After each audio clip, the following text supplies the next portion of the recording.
Welcome. This is another in a series of videos with Aubrey Daniels from Aubrey Daniels International, based on the book Oops, Management Practices That Waste Time and Money and What to Do About Them.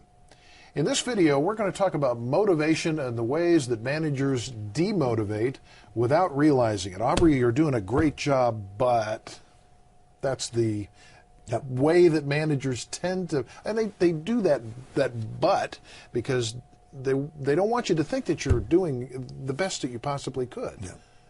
Well, the whole idea of you did a good job, but many people think, when I talk to them, they say, well, I use positive reinforcement all the time. Well, if you do that, then go to the performer later and say, did you get any positive reinforcement from your boss today? And I'll guarantee you, 99 times out of 100, they'll say, no, I didn't. Okay, but a manager who knows what the outcome is supposed to be of a project or whatever goes in, gives the feedback to the employee because they want to motivate him, and they say, you know, this part of it was really good.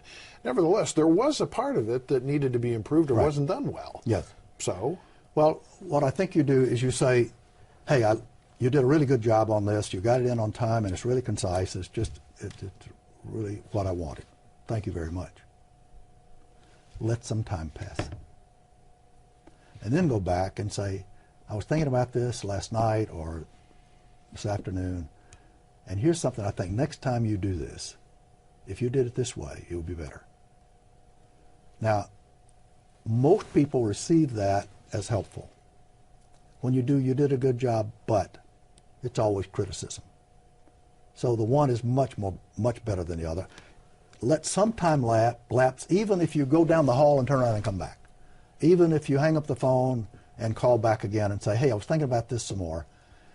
What if we did this? What do you think about that? Well, maybe that'd be a good idea. There's a statistic in the book that I heard many years ago interviewing Fran Tarkenton, who said exactly the same thing. And he used 4 to 1. So go. 4 to 1 what? Well, Fran and I used to be business partners, and did not know that. That's really? That's where he got that. Is that Are you serious?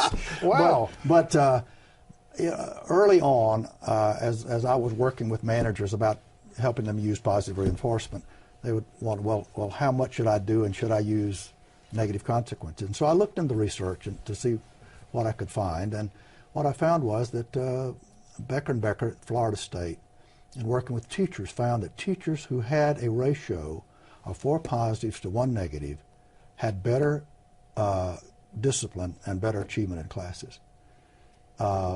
And also Richard Stewart, who was working with delinquents, found that in delinquent families, the best ratio was about 1 to 1, where the positives and negatives were about even.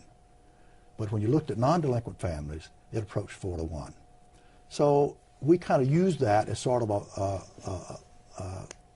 a range of looking at your interaction, not with a single person, but how do I do? It's feedback to me in terms of how I'm doing today. You know, is my ratio, and in other words, am I more on the negative side than the positive side?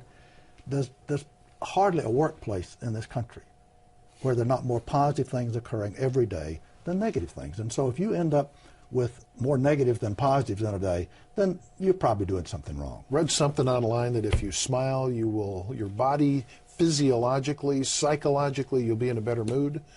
I'm wondering if the same thing is true here, that if this feeds on itself, that if the management and the culture of the organization is positive, that it feeds on itself. It absolutely does. I mean, I think, physically you go home feeling better at night, for one thing, than you would have, had you been grumbling all day and you've been looking for things that are wrong.